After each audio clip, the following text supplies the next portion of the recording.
Hey guys, on here. I finally got back from my trip out to Richmond to see Clerks III live with Kevin Smith. There was a live Q&A, presentation, screening of the film, behind the scenes meet and greet, the whole spiel, and I had a blast, man. It was totally worth the 5-hour trip up and the 5-hour trip back, man. He was so nice, man.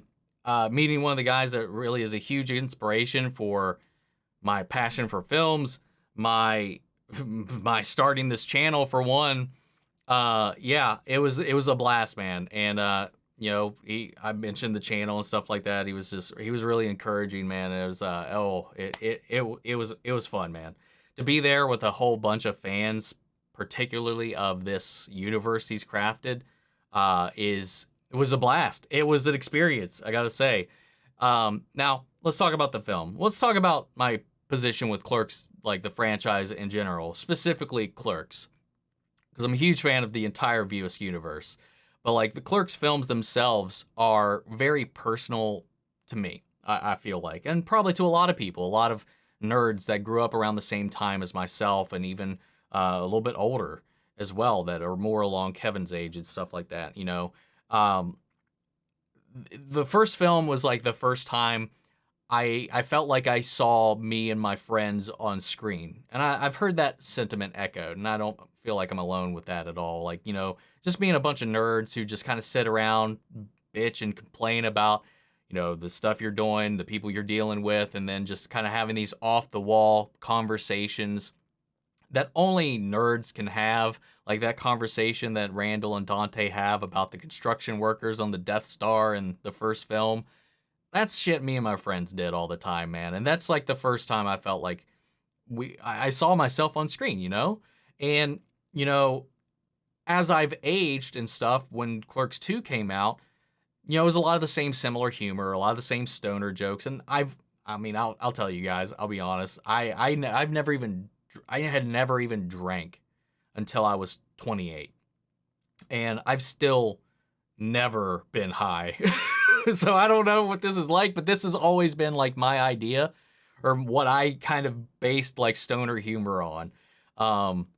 And that carried on, there was a lot of that immature humor, a lot of the dick and fart jokes and all this stuff that carried on into two, but then it had these like themes about, crafting your own life, making your own choices, retaining or obtaining, maybe even for the first time, your own autonomy in your life. Each one of these films has come out and represented the phase I'm usually at whenever I watched one of these for the first time. Because I didn't see Clerks when it originally came out. I wasn't old enough. But when I did watch it, it was very much so what I felt like me and my friends were like at the time. Then I saw Clerks 2 in theaters.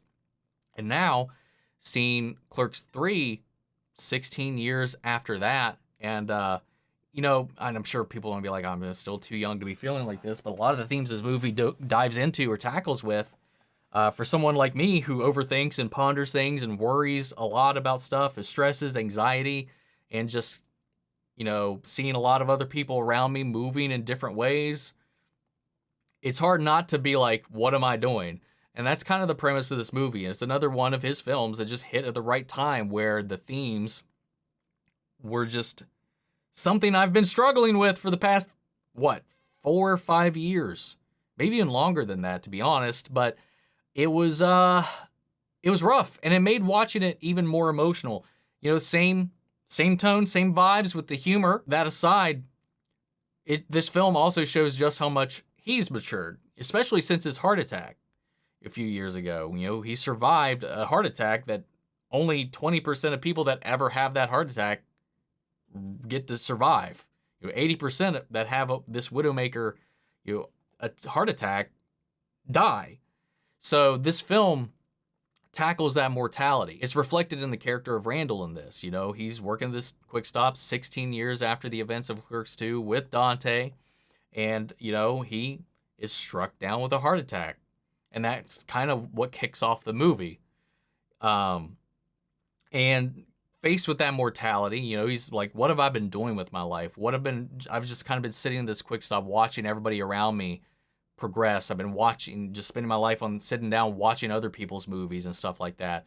And then it motivates him to get up and make his own movie. So he decides to make a movie about his life working at this convenience store, the people that came in and out the doors and stuff like that, which is what the first Clerks movie was, but in regards to Kevin's life, which is funny because that's what drives this movie. So we see Randal with a meta perspective, both this being written by Kevin, who wrote the first film, is writing this, interjecting some of his own thoughts, criticisms, critiques, and self-jokes and jabs into this as he's kind of doing the same thing within the universe itself through Randal. So in that way, this movie gets a real meta real quick. And there's a lot of scenes that are familiar. There's a lot of familiar faces that come back into play as he's trying to get this off the ground, as he's recalling and recounting things that we've seen ourselves as the audience through Clerks 1 and Clerks 2. So it might feel like a retread in a lot of ways, or self-masturbatory, and in a lot of ways it is. It's part of this, and it's really a tribute to this entire legacy, this entire journey, these characters, and what we've been through. It's a tribute to the characters, to his work, to his legacy, to himself as a filmmaker when he was a kid, when he made that first film, and to us, the fans that have kind of grown up alongside it. You know, there's a lot of faces, a lot of cast members from that first film they bring back to recreate some of these scenes for this new version of the movie.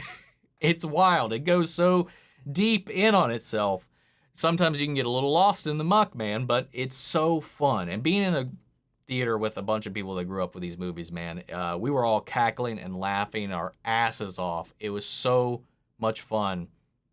But what this movie does that I feel like none of the other ones really do have, and what really shows where Kevin has matured, even though there's plenty in this film to show where he hasn't matured, there's some definite moments in this that show how that heart attack is reflected in his outlook in life. Because this movie, you can go from cracking laughter, just busting at the seams with everybody around you, to dead silence as the movie takes a hard turn and just gut punches you.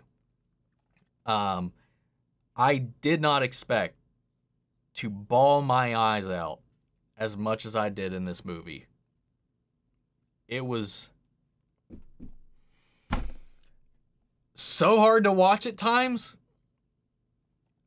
because it's shit I've thought about, it's shit I've pondered, it's shit I ponder, and not even just for me, but I went and saw it with my brother, who I feel like even more than me has more of a right to be kind of hit by this stuff as well, you know, because he's got diabetes and stuff like that, and like, you know, one wrong step, one bad decision by the government, and you know, his life can just end, man. My mom's a cancer survivor.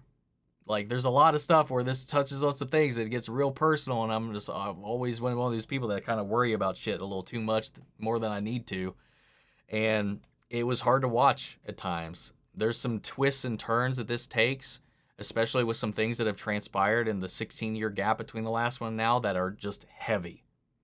Like, you're going from some dick and fart joke humor, some NFT jokes, to like talking about jerking off and stuff like that, and then the next minute you're talking about the meaning of life, what you've done and achieved versus the people around you, what they've done and achieved.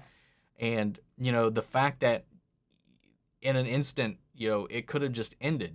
The story was over.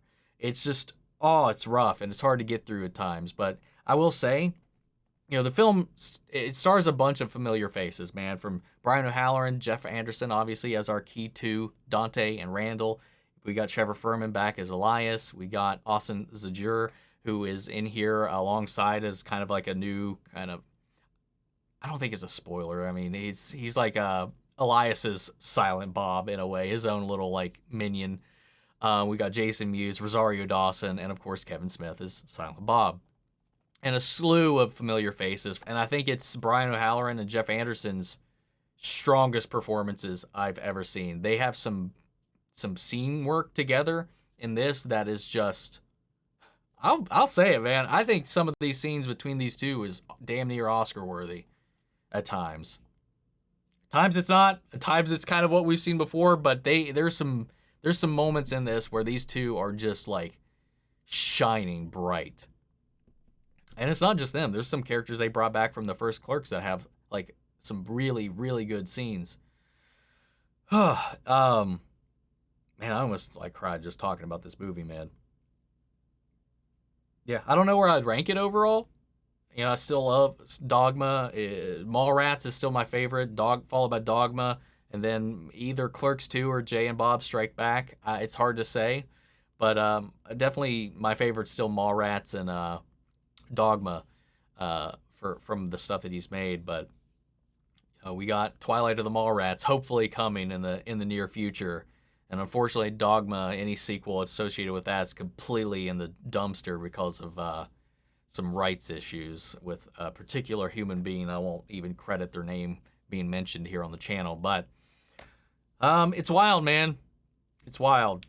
I didn't expect to leave this movie feeling the way I did or being challenged the way I was, but it was definitely an experience, and I do not regret the time it took to drive all the way out there to see it, before it hits the official release, to have Kevin Smith live and talking about everything. It was definitely worth it in the end, but if you're not a fan of these films, I don't know how much you'll enjoy it.